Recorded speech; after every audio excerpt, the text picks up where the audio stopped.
Speaking of stinks, with the personal stink of Bumblebee not beside me right now, what better time to talk about another great stink?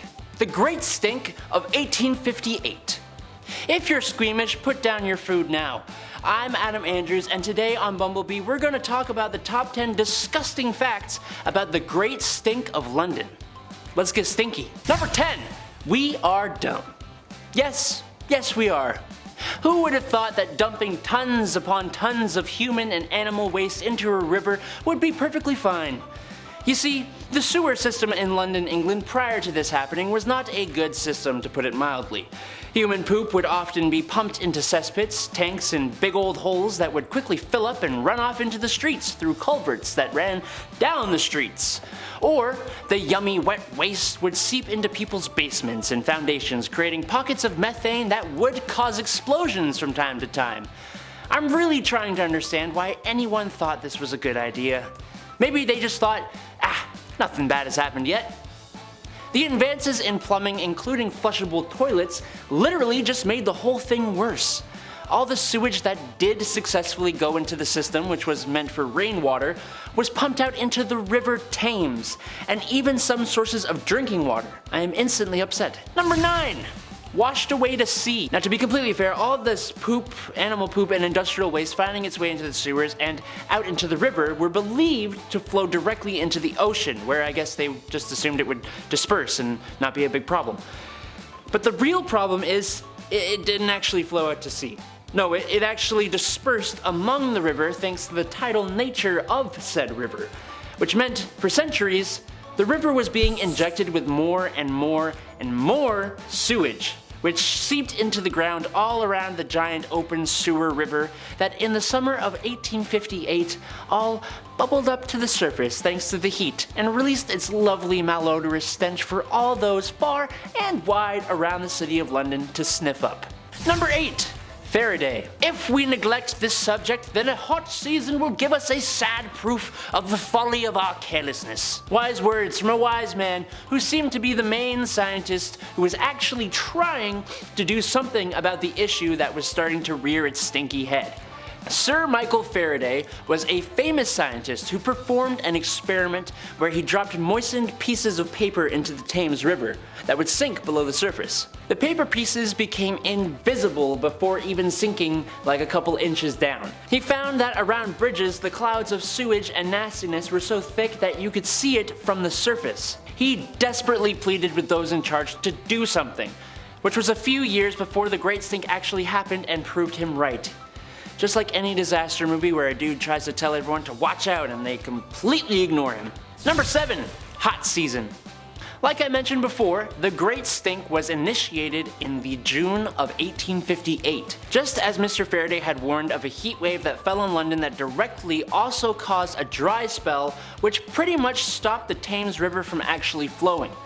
Now, with no way of cooling, the water got real hot, and well, warmed up water, thick with poo, well, that's no good for me and you. The overpowering smell of this water, plus the ground it had seeped into, rose up into the nostrils of every man and woman in London. It was so bad, rich people blamed it for sickness. It was so bad that people literally miles and miles away had ejected their lunches when the winds changed. It was so bad, Queen Victoria went on a cruise of the river and lasted literal minutes before ordering her boat back.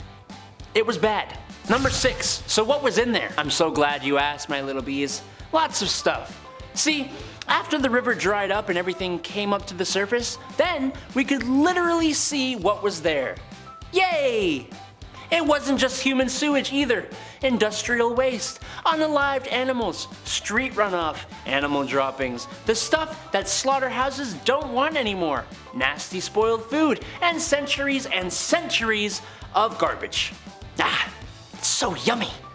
Oh, and I didn't get to mention, you see, one of the methods used to maybe help clear the water was dumping a whole helpful god-sized handful of chloride of lime into the river. But guess what? It did nothing! In fact, it made things worse because it just made the river even more toxic and poisonous, which isn't good when it was lots of people's only source of drinking water. Number 5. Disease! Yes, the river was, for the very poor, their only source of drinking water. I almost said fresh drinking water. How silly. As you can imagine, ingesting these highly toxic waters was not good for people's health, and many diseases that are caused by interacting with such substances were showing up. Actually, it's believed that the multiple cholera outbreaks throughout London in 1831, 1832, and in 1854 were actually caused by the River Thames and London's horrid drinking water. And yes, I'd have to agree with that statement. Typhoid was another disease that affected whole swaths of people who just kept on going for a cup of that lovely river water. It's not entirely their fault. It was the best they had, and some people literally believed it was just the smell that caused sickness, so, how could they know? Number 4. Let's just cover it up first. Yes, the belief in smells causing diseases was an excuse to not do anything big to solve the problem. Scientific developments focused more on covering up the stench. People would go around covering their faces to get to work and walk the streets. Well, that won't help you when the river is literally described as, and I quote from the mayor at the time, a Stygian pool reeking with ineffable and unbearable horror. Gosh, that's a good quote. You remember Queen Victoria's cruise on the River Thames? Yeah, I left out the fact that initially she tried to mask the scent of the river by stuffing her nose in a bouquet of flowers. But what Queen Victoria soon found out is that the stench was too strong. None can escape the stench. The stench is eternal. The stench is living. The stench cannot be stopped. Number 3. Maybe we should do something. Around the time of the Great Stink, Parliament moved to its new location. If you know about London, then you know that that new location is literally right on the banks of the River Thames. Now that the members of Parliament were literally right beside the stanky stink ravine, literally all day, every day, they realized that it was an issue that they could no longer stomach. Because, the poor and destitute that had been complaining about it, getting sick from it, and even meeting their ends from it was not enough. Doing something drastic wasn't the first step. No. The initial plan, as it is with most rich overlords, that's not what they were, I'm just making a joke, was to just cover up the problem again. George, let's cover up our curtains in chloride of lime, that should do the trick. No, I still smell it. It's quite horrendous indeed. Parliament finally decided that maybe doing something drastic was a good idea. And it was. Number 2. New and improved sewer system. Alright, this is probably the best thing to come out of the Great Stink. Not that there were many great things. In fact, I'd say that this was really the only one, yeah.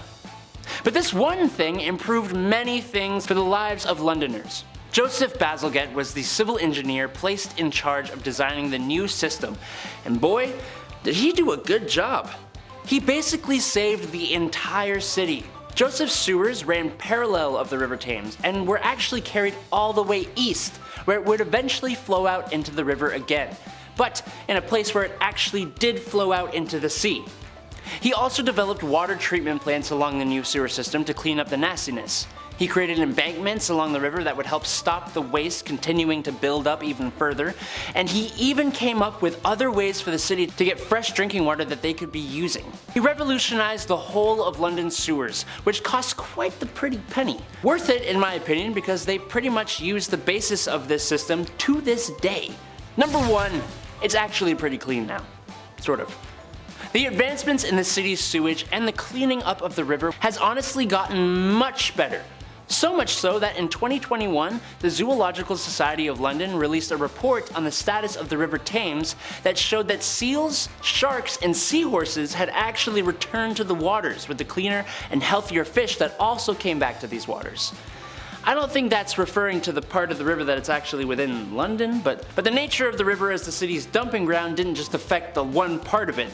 It spread all throughout the river, which is a long, long river, by the way, affecting not just humans, but the whole ecological world that interacted with the river.